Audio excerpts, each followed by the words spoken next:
Hello guys, welcome to our channel. তো guys, আজ এই ভিডিওতে আমরা কথা বলবো মোহনবাগান সুপার জায়ান্টের কিছু গুরুত্বপূর্ণ আপডেট নিয়ে। রাতারাতি বড় সিদ্ধান্ত নিয়ে নিল মোহনবাগান সুপার জায়ান্ট। খুবই ইন্টারেস্টিং কিছু আপডেট রয়েছে। মোহনবাগানের নতুন বিদেশি 7 নম্বর বিদেশি কনফার্ম হয়ে গিয়েছে। তোমরা জানো নুনু রেইস, তাকে নিয়েই মেনলি গুরুত্বপূর্ণ আপডেট রয়েছে। জেমি ম্যাকলারেন, আনোয়ার আলীকে নিয়ে আপডেট রয়েছে। কেরালা এবং পাঞ্জাব এফসি ম্যাচটা নিয়েও একটু আলোচনা করব। তো ভিডিওটা ইন্টারেস্টিং হবে, শেষ পর্যন্ত দেখতে থাকো। আমাদের চ্যানেলে প্রথমবার এসে থাকলে সাবস্ক্রাইব করে পাশের বেল নোটিফিকেশনটিকে অল প্রেস করে দিও, তাহলে পরবর্তী ফুটবল রিলেটেড যে সমস্ত আপডেট তোমরা একদমই মিস করবে না। তো চলো শুরু করা যাক। প্রথমত আমরা কথা বলে নেব কালকের ম্যাচটা নিয়ে, যেখানে কেরালা ব্লাস্টার্স এফসি তাদের হোম গ্রাউন্ডে মুখোমুখি হয়েছিল পাঞ্জাব এফসির। আর পাঞ্জাব এফসি কিন্তু একটা আনস্টপেবল ম্যাচ কিন্তু খেললো কেরালার এগেনস্টে। ফার্স্ট হাফে কোনো গোল আসেনি, 80 মিনিট পর্যন্ত ম্যাচটা গোল শূন্য ড্র চলছিল। তবে 85 মিনিটের মাথায় কিন্তু বক্সের মধ্যে কেরালা ব্লাস্টার্স এফসি কিন্তু ফাউল করে বসে পাঞ্জাব এফসির প্লেয়ার লিওন অগাস্টিনকে, এবং সেখান থেকেই পেনাল্টি পেয়ে যায়। আর লুকা মাসদেন অসাধারণ পেনাল্টিতে ফিনিশ করে 86 মিনিটের মাথায় 1-0 গোলে এগিয়ে যায় পাঞ্জাব এফসি। এবং এভাবেই ম্যাচ চলতে থাকে। এক্সট্রা টাইম দেওয়া হয় 6 মিনিট, আর সেখানেই 90+2 মিনিট অ্যাডেড টাইমে একটা অসাধারণ গোল করে কেরালা ব্লাস্টার্স এফসির নতুন স্ট্রাইকার জেসুস জিমেনেজ, যেখানে প্রীতম কোটাল একটা অসাধারণ বল বাড়ায় আর খুবই অসাধারণভাবেই কিন্তু ফিনিশ করে কেরালা ব্লাস্টার্স এফসির নতুন স্ট্রাইকার জেসুস জিমেনেজ, এবং সেখান থেকেই ম্যাচের সমতা ফেরায় এই দুর্দান্ত স্ট্রাইকার। 1-1 গোলে ম্যাচটা চলছিল, তবে আরও কিছুটা নাটক বাকি ছিল। একদম শেষ মোমেন্টে ফিলিপ মিজোলজ্যাক, পাঞ্জাব এফসির এই দুর্দান্ত অ্যাটাকিং মিডফিল্ডার, তিনিও কিন্তু একটা দুর্দান্ত গোল করে। তবে এই গোলটার ক্ষেত্রেও অবদান ছিল লুকা মাসদেনের, একটা অসাধারণ কিন্তু বল বাড়িয়ে দেয়, আর সেখান থেকেই কিন্তু ফিলিপ মিজোলজ্যাক একটা অসাধারণ ফিনিশ করে। আর ম্যাচটা 2-1 শেষ হয়। নাটকীয় কিন্তু ম্যাচটা ছিল। শেষ 15 মিনিট খুবই দুর্দান্ত কিন্তু লেগেছে। শেষ 15 মিনিট খুবই ভালো একটা ম্যাচ ছিল। যাই হোক, কেরালার ঘরে গিয়েই কিন্তু পাঞ্জাব এফসি কেরালাকে 2-1 গোলে হারিয়ে 3 পয়েন্ট নিয়েই মাঠ ছাড়লো। তো পাঞ্জাব এফসি প্রথম ম্যাচে খুবই ভালো পারফরমেন্স করলো। আশা করা যাচ্ছে এই লিগে তারা কিন্তু ভালো ফল করতে পারে। এরপরে যদি কথা বলা যায় আনোয়ার আলীকে নিয়ে, তো আনোয়ার আলী, তাকে নিয়ে কিন্তু আবারও নতুন করে ডেট দেওয়া হয়েছে। আগামী মঙ্গলবার তাকে নিয়ে নতুন করে হিয়ারিং শুরু হবে এবং নতুন করে সিদ্ধান্ত জানানো হবে। তো অবশ্যই আরও কিছুদিন ওয়েট করতে হবে আনোয়ার আলীকে নিয়ে কনফার্ম আপডেট পাওয়ার জন্য। আর এরপরে যদি কথা বলা যায় জেমি ম্যাকলারেনকে নিয়ে, তো জেমি ম্যাকলারেনকে মুম্বাই ম্যাচে আমরা মিস করেছি তোমরা জানো। আর যেমনটা খবর ছিল জেমি ম্যাকলারেন প্রায় ফিট ছিল, তবে রিস্ক না নেওয়ার কারণে তাকে সেই ম্যাচে খেলানো হয়নি। আর যেমনটা খবর রয়েছে এএফসি কাপের ম্যাচ 18ই সেপ্টেম্বর রয়েছে এফসি রাবসানের সঙ্গে, সেই ম্যাচে জেমি ম্যাকলারেন অ্যাভেলেবেল থাকতে পারে।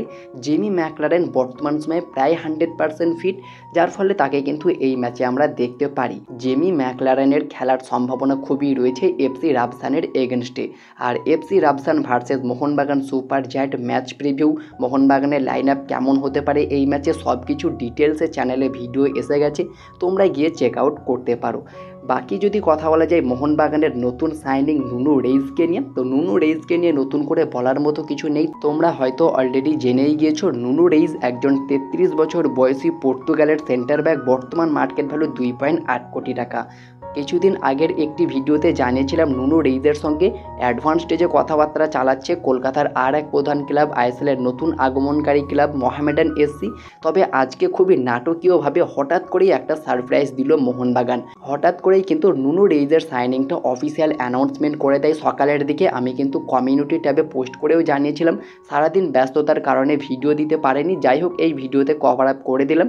তো মেন যেটা কারণ, নুনু রেইস কার পরিবর্তে মোহনবাগানে এলো। এখনও পর্যন্ত তিনি মোহনবাগানে অ্যাজ এ 7 ফরেন প্লেয়ার হিসাবে যোগ দিয়েছেন। তাকে কিন্তু এএফসি চ্যাম্পিয়ন্স লিগের জন্যই মেনলি সই করানো হয়েছে। আর তার মতো প্লেয়ারকে অবশ্যই মোহনবাগানের প্রয়োজন ছিল, যেহেতু তিনি centre back, right back, left ব্যাকেও খেলতে পারে, এবং সবচেয়ে বড় ব্যাপার হচ্ছে তিনি সিডিএম পজিশনটাও কভার আপ করতে পারে। তো মোহনবাগানের জন্য খুবই ভালো একটা সাইনিং। তবে তাকে নিয়ে আইএসএলে কোনো রকম এখনও পর্যন্ত প্ল্যানিং নেই। তাকে মেনলি এএফসি কাপের জন্যই প্ল্যানিং করে সাইন করানো হয়েছে। পরে যদি কোনো প্লেয়ার ভালো পারফর্ম করতে না পারে বা ইনজুরির কারণে ছিটকে যায়, সেক্ষেত্রে নুনু রেইসকে তার রিপ্লেসমেন্ট হিসাবে রেজিস্টার করাতে পারে আইএসএল এর স্কোয়াডে। তবে গ্রেগ স্টুয়ার্ট বর্তমান সময়ে খুবই অফ কালার রয়েছে, তার পরিবর্তেও কিন্তু রেজিস্টার করাতে পারে। তবে কার পরিবর্তে হবে সেটা বলা যাচ্ছে না। লাস্ট ইয়ার তোমরা দেখেছো হুগো বুমুসের মতো এত ভালো প্লেয়ারকে কিন্তু আনরেজিস্টার করে হাবাস জনি কাউকোকে ফিরিয়ে এনেছিল, যিনি কিনা চোট থেকে রিকভারি করে ফিরছিলেন, তাকেই কিন্তু দলে তিনি নিয়েছিলেন। বুমুসের মতো পুরো ফিট থাকা প্লেয়ারকে তিনি কিন্তু বসিয়ে দিয়েছিলেন আনরেজিস্টার করে। তেমনই কিছু মিরাক্কেল ঘটতে পারে নুনো রেইজের ক্ষেত্রেও। দেখা যাক কার পরিবর্তে তাকে আইএসএল স্কোয়াডে আমরা দেখতে পাই। আর তিনি মোহনবাগানে সই করার পরেও কিন্তু একটা বড় বার্তা দিয়েছে।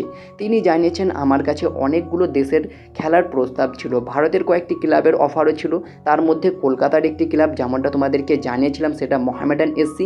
কিন্তু মোহনবাগান সুপার জায়ান্টে তার যোগ দেওয়ার অন্যতম কারণ হিসাবে তিনি জানিয়েছেন এই ক্লাবের ঐতিহ্য, ধারাবাহিক সাফল্য, এছাড়াও ক্লাব ফুটবল ম্যানেজমেন্টের পেশাদারিত্ব আমাকে মুগ্ধ করেছে, যার ফলে তিনি মোহনবাগানে সই করেছেন।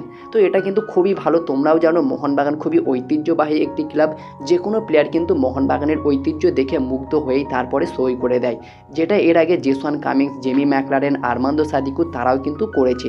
এবার কিন্তু নুনো রেইজ তিনিও কিন্তু এই বার্তাটাই দিলেন সই করার পরে। বাকি নুনো রেইজকে নিয়ে বলার মতো কিছু নেই, অলরেডি তোমরা জানো অনেকেই ভিডিও আপলোড করে দিয়েছে নুনো রেইজকে নিয়ে, তো আমি নতুন করে কিছু বলতে চাই না।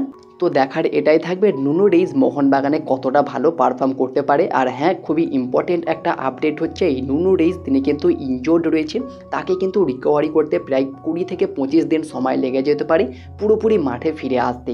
তবে যে 18ই সেপ্টেম্বর ম্যাচটা রয়েছে সেই ম্যাচে তিনি খেলবেন না, এটা কিন্তু প্রায় চূড়ান্ত বললেই হয়। এখনও পর্যন্ত তিনি ভারতেই আসেনি, কিছুদিন সময় লাগবে। তো অবশ্যই এএফসি কাপের প্রথম দুটো ম্যাচে হয়তো মেবি আমরা নুনো রেইজকে খেলতে দেখতে পারবো না। বাকি দেখা যাক তিনি কবে ভারতে আসেন, কবে থেকে অনুশীলনে যোগ দেন, রিহ্যাব পর্ব সারেন, অনেক কিন্তু এখনও বাকি রয়েছে। তো সব কিছু আপডেট তোমরা ধীরে ধীরে পেয়ে যাবে, চ্যানেলটিকে সাবস্ক্রাইব করে রেখো। তো এই ছিল আজকের ভিডিওটি ভালো লাগলে লাইক, শেয়ার, কমেন্ট অবশ্যই করে দিও। আমাদের চ্যানেলে প্রথমবার এসে থাকলে সাবস্ক্রাইব করে পাশের বেল নোটিফিকেশানটিকে অল প্রেস করে দিও, তাহলে পরবর্তী ফুটবল রিলেটেড যে সমস্ত আপডেট তোমরা একদমই মিস করবে না। তো দেখা হচ্ছে পরবর্তী কোনো ভিডিওতে। Bye bye, have a good day.